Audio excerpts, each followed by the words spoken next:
Yeah, I think another factor might have been seeing the Zergling dancing around by the temples. Like, it really denoted that, hey, I really don't want to be scouted. And here comes the Mutalists. Are they gonna? Yeah, they're gonna pass in the night here. Oh, we got two Scourge. Oh, if this Corsair gets taken out, okay, he's got two Corsairs, he's got two cannons up. Here it comes. Oh, one Mutalisk already going down. Both Corsairs still alive. The Scourge. Here comes the Scourge. Oh, poor Scourge Micro. Oh, this is not looking Come on, Shark. good for Here Shark. we go. There you see Shark's face right there. You see the look on his face. He knows this is... Shark build's going to have to wait for their day. I think this is going to be a another disappointing two-hatch Mutalisk build, I'm afraid. Well, I mean, he can still go some, like, he's not out of the game completely. I mean, this has been a big investment, but... No, he's out of the game completely. Because if you look at their economies, he's completely out of the game. And that's the problem with this build is... It is so all-in. Like, the two-hatch Mutalisk build is so all-in for the Zerg. And they really have to do significant economic damage. As you can see, he's completely committed to it. And here comes with a bunch of Scourge, a bunch of Mutalisks. He's going to try to hit on these cannons. This is his last hurrah. Oh, actually, good Scourge is there. But no, more... Yeah, Corsairs popping out. And yeah, this build is it's so easy for the Protoss to defend. They're going to have the Forge. They have to throw down the cannons. I mean, most Protoss do go for those cannons at their main. They do go for the Corsairs, and it's so all in for the Zerg. I mean, it's no return if they don't succeed with this. Which is why you're just going to see him building, more Mutalisks, more Scourge, trying to do something. He's got the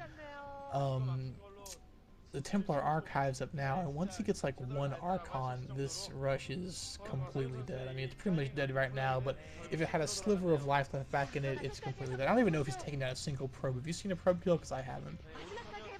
Yeah, I haven't. I think he's taken down like one cannon or something. It's really been sad here. I think the other thing is that, I mean, everything Jingbi has can attack his units. It's like, oh yeah, Dragoons, they attack you too. Cannons, exactly. Corsairs, yeah, they're all shooting you. Yeah, this is watching a failed.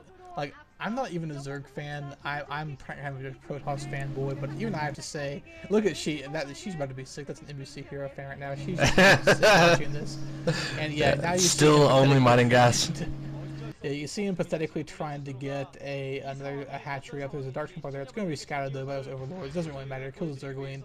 It doesn't really matter if it's scouted. I mean, it's not really going to do anything, but it doesn't matter. I mean, at this point in time, watching a failed two-hatch Mutalisk is one of the saddest things ever, because when it fails, I mean, it fails. I mean, there's no middle ground here. Now, he actually is managing to ward off these Corsairs with that group of Scourge, but it doesn't matter. He's just going to chase them back to the cannons, turn around, maybe... Did he even lose a Corsair there? I don't think so. Maybe he lost one Corsair, but... It's so all in for the Zerg player, and what makes it more painful is that it's pretty much game over as soon as they fail to do economic damage with it, but at the same time, the game drags on. It's not like, yeah, game over for sure. I mean, it is game over for sure, but it's not like the Protoss can immediately affect a victory. The Protoss still has to macro up, get a little ground force going. Because when the Protoss goes for this build, I mean, they're pretty much locking themselves into two bases for some time, and they basically are committing themselves to not moving out until they get a little decent, mid-army game. So pretty much just waiting around for the Zerg to lose, and it's really just kind of sad to see. Yeah, and we get to see all the creep colonies and Zerglings, and yeah, this is not gonna... I think this will even repel this group here. Yep, here comes the final battle. Ooh, actually, great Scourging there. Very good job cloning his Scourge, but a couple of the Saras still survive, and there's an Archon in there. And as we all know, ooh, the Archon goes down though, so actually great job by Shark holding this off. Oh, but he gets 5 Zealots into the base, and those Zealots are going to kill so many probes. I mean, drones rather, and those are drones he cannot afford to lose. He's splitting up his Zealots, some going for the main, some going for this protected expansion. There aren't even any drones at that expansion. But I mean, I think he killed like 3 or 4 probes, and drones, and that's all he killed. That's all he needed to kill. I mean, as if his economy... Oh, there's another drone going down.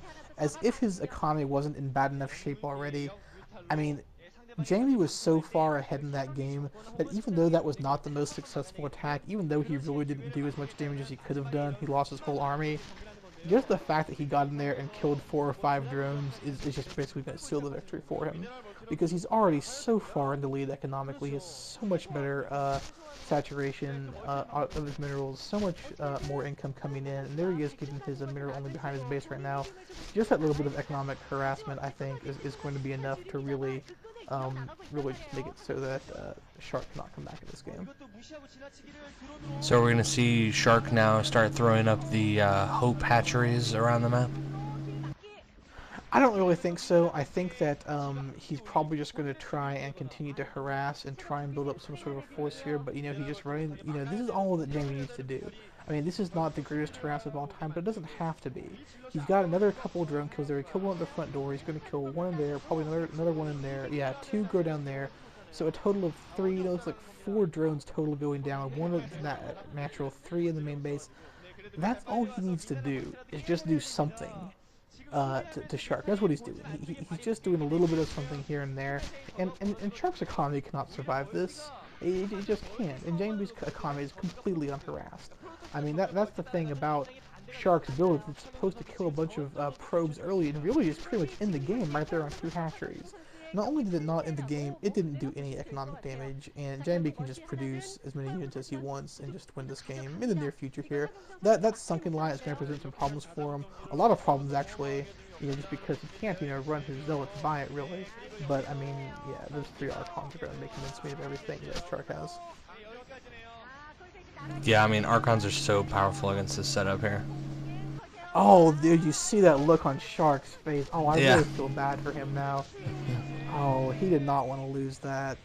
That's really sad, actually. His team, they're struggling in the Pro League. They got up 3-1. They're ace players, they're star players. They gave everything they had. They built a 3-1 lead for their team, and they handed it off to Shark and to Saint, and yeah, and that's what Shark and Saint did. They couldn't get it done. Jangbi just walks all over Light, walks all over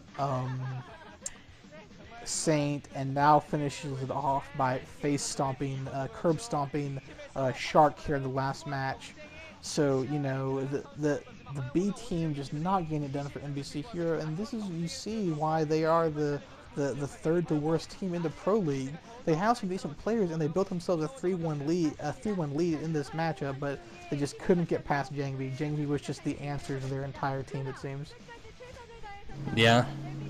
They did take out some really good players for the other team, but the other team just had so much more depth. They didn't have to turn to Saint and Shark at the end there. Exactly. MBCvKhan is an extremely deep team. I mean, as you see, they threw Junie out first, and, they threw Stork out, Firebat Hero out, but, even after losing Stork, and Firebat Hero, 2 great players, they still had Jangbi waiting in the wings to just, carry the team to victory, and carry them he did.